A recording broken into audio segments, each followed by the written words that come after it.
ओम नमो भगवते वासुदेवाय। श्रद्धालु भक्तों, श्रीमद् भागवत महापुराण के दशम स्कंद के उत्तरार्ध के 68वां अध्याय के अंतर्गत कौरवों पर बलराम जी का कोप और शांब का विवाह का प्रस्तुतिकरण करूंगा। इसके पूर्व जहां तक आप कथा श्रवण कर चुके हैं उसके आगे का प्रस्तुतिकरण करता हूं।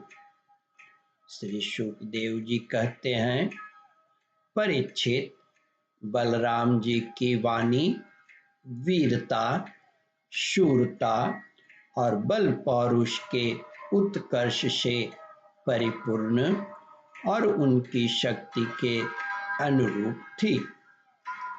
यह बात सुनकर कुरुवंशी क्रोध से तिलमिला उठे।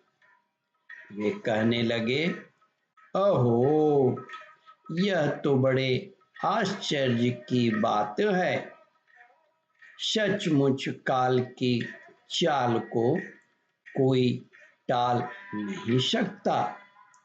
तभी तो आज पैरों की जूती उस सिर पर चढ़ना चाहती है जो श्रेष्ठ मुकुट से सुशोभित है। इन यदुवंशियों के साथ किसी प्रकार हम लोगों ने विवाह संबंध कर लिया। ये हमारे साथ सोने, बैठने और एक पंक्ति में खाने लगे। हम लोगों ने ही इन्हें राज सिंहासन देकर राजा बनाया और अपने बराबर बना लिया। ये यदुवंशी चंवर, पंखा, शंख, श्वेत छत्र, मुकुट, राज सिंहासन और राजोचित शैया का उपभोग इसलिए कर रहे हैं कि हमने जानबूझकर इस विषय में उपेक्षा कर रखी है। बस बस अब हो चुका। यदुवंशी के पास राज चिन्ह रहने की आवश्यकता नहीं। उन्हें उनसे छीन लेना चाहिए। जैसे सांप को दूध पिलाने वाले के लिए ही घातक है, वैसे ही हमारे दिए हुए राज चिन्ह को लेकर ये यदुवंशी हमसे ही विपरीत हो रहे हैं।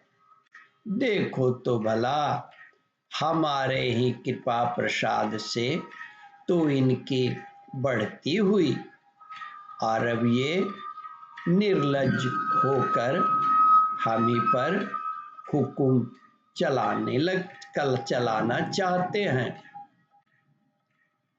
शोक है जैसे सिंह का ग्रास कभी भेड़ा नहीं छीन सकता, वैसे ही यदि भीष्म, द्रोण, अर्जुन आदि कौरव वीर जानबूझकर न छोड़ दें, न दे दें, तो स्वयं देवराज इंद्र भी किसी वस्तु का उपभोग कैसे कर सकते हैं।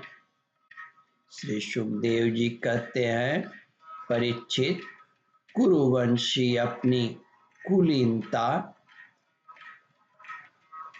बांधवों, परिवार वालों, भीष्मादि के बल और धन संपत्ति के घमंड में चूर हो रहे थे।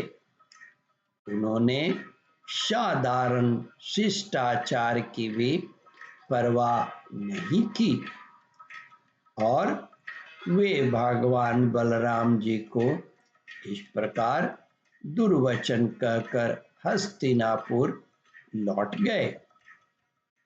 बलराम जी ने कौरवों की दुष्टता अशिष्टता देखी और उनके दुर्वचन भी सुने। अब उनका चेहरा क्रोध से तमतमा उठा। उस समय उनकी ओर देखा तक नहीं जाता था।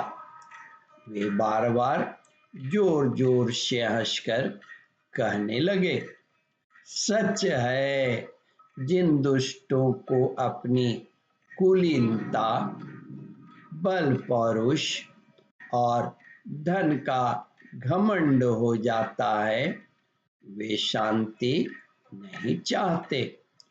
उनको दमन करने का, रास्ते पर लाने का उपाय समझाना बुझाना नहीं, बल्कि दंड देना है। ठीक वैसे ही जैसे पशुओं को ठीक करने के लिए दंड का प्रयोग आवश्यक होता है। भला देखो तो सही, सारे यदुवंशी और श्री कृष्ण भी क्रोध से भरकर लड़ाई के लिए तैयार हो रहे थे। मैंने उन्हें स्नेह स्नेह समझा बुझाकर इन लोगों को शांत करने के लिए, सुलह करने के लिए यहाँ आया। फिर भी ये मूर्ख ऐसी दुष्टता कर रहे हैं, इन्हें शांति प्यारी नहीं है, कलह प्यारी है। ये इतने घमंडी हो रहे हैं कि बार बार मेरा तिरस्कार करके गालियां बक रहे हैं। ओम परमात्मने नमः। श्रद्धालु भक्तों, इस कथा को ध्यान पूर्वक श्रवण मनन और इसका चिंतन करें। इस कथामृत का रसास्वादन अपने बंधु बांधवों को भी करावे।